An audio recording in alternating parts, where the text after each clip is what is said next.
हजरत अमार बिन यासिर रजी अल्लाह अन्हु वो खुश नसीब हस्ती हैं जो कदीम इस्लाम यानी इब्तदाई ईमान लाने वालों में से हैं। आप और आपके वालिदीन ने इस्लाम के लिए बेमिसाल कुर्बानियां दें।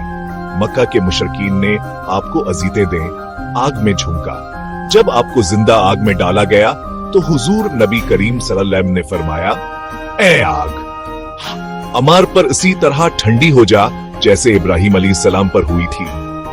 नबी करीम सल्लल्लाहु अलैहि वसल्लम ने आपका लक़ब रखा तय्यिबुन मुतय्यब, यानी खुद भी पाक और दूसरों को पाक करने वाले। आप तमाम गज़वात में शरीक रहे, बदर से सफीन तक। 3T सैर हिजरी में जंग सफीन में 93 साल की उम्र में शहादत पाई। आपका मज़ार मुबारक शाम के शहर रका में मौजूद है। हम खुश नसीब हैं कि हम सीदना अमारान को मानने वाले हैं। अल्हम्दुलिल्लाह।